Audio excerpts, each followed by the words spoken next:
Hey everyone, welcome in to another daily editorial here on the KE Report. I'm getting an update from Graphene Manufacturing Group, and we're going to be addressing all the questions that you all continue to send me, dealing with all three divisions of GMG. That is the battery, the thermal XR, as well as the lubricants, and some of those questions about kind of other avenues that the company can go down with its graphene production, as well as the development of these products. I'm chatting again with Craig Nicol, founder and CEO of Graphene Manufacturing Group. The company is traded on the TSX Venture Exchange under the symbol GMG and on the OTCQX under the symbol GMGMF. Now, Craig, let's get right into this interview. Look, a lot of my listeners are so up to date with this company that they just keep sending me questions. So we'll dive right into these questions, starting with the battery division, because that's where I get the most questions on. Let's start with a volumetric energy density. Now, this I know is a very detailed question, but as you're developing these batteries and working with Rio Tinto to develop pouch pack batteries that work and fit their needs in large equipment, what sort of data do we have around energy density, and what are the needs of Rio Tinto? Yeah, great to be back on. Thanks, Corey. Energy density is going to be a continual conversation. We don't have data to be able to present to people yet. We've said in the past, and we still say, once we've got our actual cells tested and we've actually got them effectively finalized for now, we'll come out with that. It is a continual conversation though. Energy density, just like lithium-ion batteries, that energy density improved from something like 90 watt hours per kilogram up through to, I think, maybe 250 watt hours per kilogram now, over about 30 years. I don't think we'll take that long, but it's a continual optimization of weight, size of materials that you're using, and then increasing electrochemical parameters or outcomes of the battery. And that's what we're literally doing right now. We've discussed previously, we're at battery technology readiness level 4, which means that we're optimizing electrochemical nature of the battery, which also means using the different materials and the weights and how thick and heavy they are for that battery. So that's where we're at. I'd love to be able to give you the numbers, but they are basic. That on top of not finalizing, they do jump around. Until we get them done, we don't want to come out and tell people. But I don't think that we're a power density battery. And so really customers like Rio Tinto are really after fast charging capability and the safety factor. That's really the leading, and the long life. That's really the leading opportunity, and energy density is somewhat secondary for our battery. That's, I think, still the case. We tracked a lot of companies that want to see a high power density battery for their application. We can also go in nicely, we believe, we haven't done the work, but just be clear, but we believe we'll be able to go nicely against or inside a lithium-ion battery. And that's what's called a combinatorial battery, where you have two different types of chemistries. We would hopefully likely do the power density, so the startup and maybe the shutdown, or on an e-vehicle, maybe the regenerative braking. And then for your lithium batteries, it would be more the longevity of the ride. So there's many ways it can be used, and the power density is the main reason why companies are talking to us. You mentioned the fast charging properties as well. I had a question on that, asking if these batteries can be used in something like EVs to recapture energy from regenerative braking, or also just in tandem with a main battery, maybe not even a graphene aluminum battery, that could help to recharge and extend battery life. Yeah, definitely. That's an opportunity for us to be able to give the high power density charging and regenerative braking. Vertical liftoffs for aviation would be very suitable for that. Very high power density, very high charge, discharge, and then very limited amount of heat so far we've tested. So all of those things come together really nicely. It's a sole battery opportunity for some applications, which are really high heavy density, high power density, but also in combinatorial type batteries where we're literally sitting beside the lithium battery and there's a battery management system which is using either power or energy So energy for long distance and power for very fast acceleration. So ours would be for power. And then the power that is being used and optimized by the battery management system as it needs, including for regenerative braking. So that's definitely an opportunity. Once we get that at scale, I suspect that would be something we could really harness our battery competitive advantage. Now, let's also talk about the use of graphene in batteries. Graphene is used in lithium batteries, also used in these aluminum batteries. Can you give us some insights on how much graphene is needed and even a grade of graphene that's needed in these different batteries compared to the batteries that you're developing? Sure. So typically a lithium-ion battery has graphite on the anode, and typically the lithium-ion battery is, if it uses a bit of graphene, it might be 1 or 2% in weight, and it's typically added to the outside of the graphite anode. And that's where it just helps with what's called rate tolerance. So lithium batteries are able to be able to change their currents or their discharging a bit quicker, and it would also probably be a bit more efficient and store more energy if you're using a bit of graphene on the outside of the anode. So that's typically how you would do it. It's generally around the same type of graphene that we produce for our aluminium-ion battery. So there's not much difference there. But also we've got graphene. We're working with some companies, battery companies, where we're looking to help them in helping their battery with our graphene. So graphene has got many uses in batteries, and we've got different types of ways it can be used in a lithium-ion battery. But standard way is in the anode, and it's pretty much the same graphene that we're using for our aluminium-ion battery. All right. So, Craig, tying this all together then, look, you're still working through the testing here. And from my understanding, some of the questions that have come in is that you still need to lock in the type of materials, even the separator. You need to down select this kind of stuff. Essentially lock in the materials. When can we expect that? Is there a timeline to go to market with a pouch pack battery? Yeah, so we're still holding that we should have some samples for our batteries at the end of June, which is not too far away. And that's really based on internal work that we're doing right now, very intense work focused on this area. The opportunity to change the separator out into other different types of materials is going to always be there. Lithium batteries are 30 years, 40 years or so to get to where they are, and now they've got a separator which is pretty uniform. But it's taken 40 years to get there. We're likely to be able to use very similar separators, and then obviously reduce the weight because they've been worked carefully and optimized carefully at lower cost for lithium. So that's what we're aiming to do. But in the meantime, we've obviously got to progress the product and finalize it. And that's what we're aiming to do all at the same time. So look, we're aiming still at the end of June this month, which is not far away, to finish these pouch cells, and then being able to then continue to optimize that on further upgrades after that. So then, Craig, big picture, when do you lock all this down? When can we get to market? I know there's a lot of testing that goes into this and a lot of work that's gone on over many years, but when do you finally need to put your foot down and say, this is what we're going with, this is what we need to test?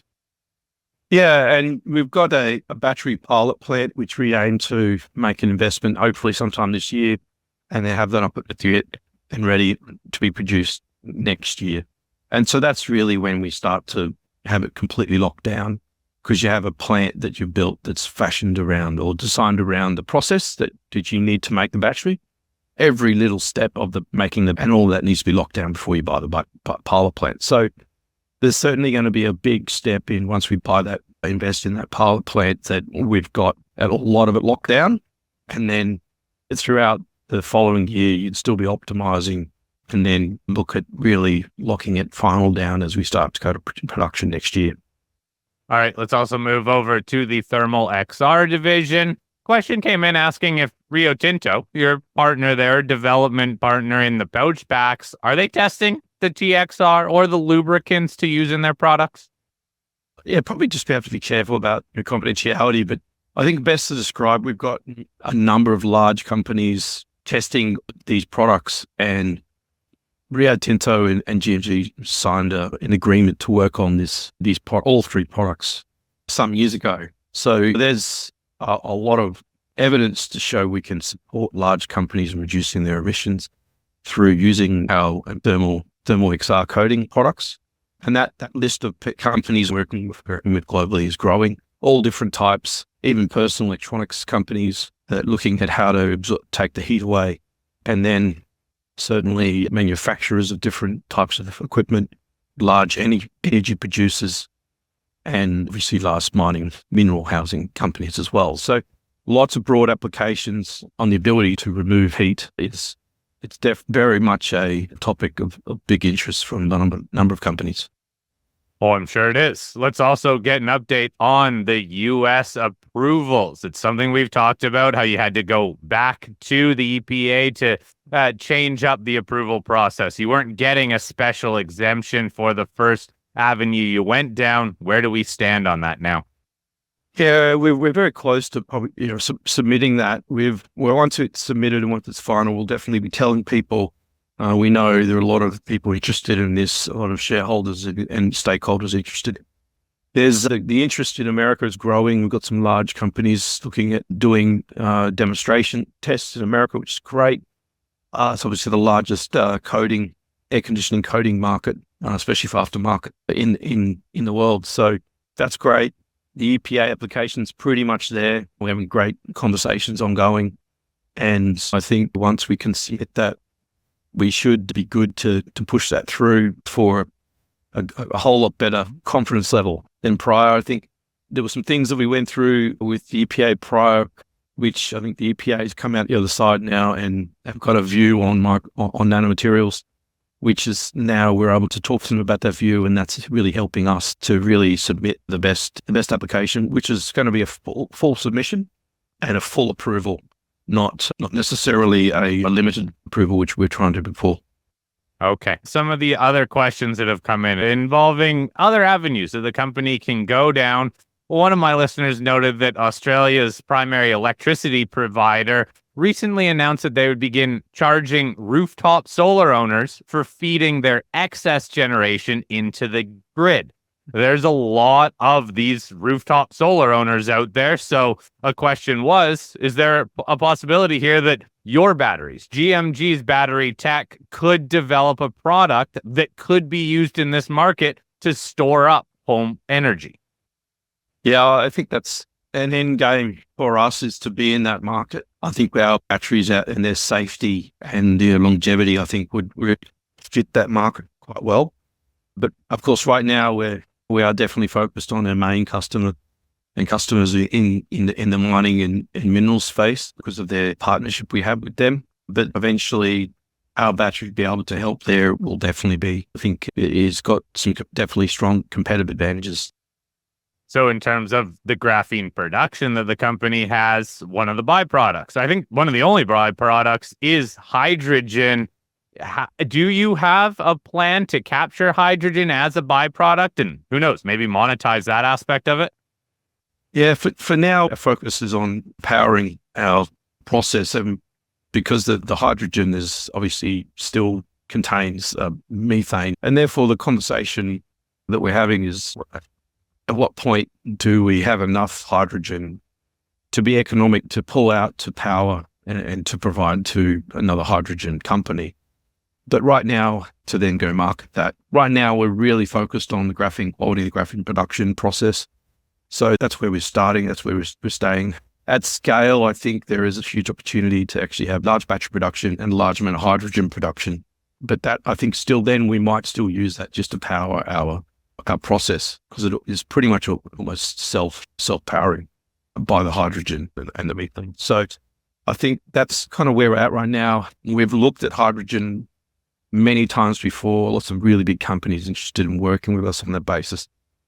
But for every 3 kilograms of graphene, we only get 1 kilogram of hydrogen in the reaction. So the reaction is very much focused on getting a lot more carbon, and the carbon pricing is many times higher than hydrogen, which is typically only a couple of dollars a kilo, whereas our graphene pricing is much higher than that, in the order of thousands of dollars a kilo effective. How is the graphene production running then? If it is such a valuable product and you're using it in your products, how is that going? And do you plan on ramping that up? Yeah, I think we've done a lot of improvements in our modular process, which we turned on at the end of last year, and it's running really well.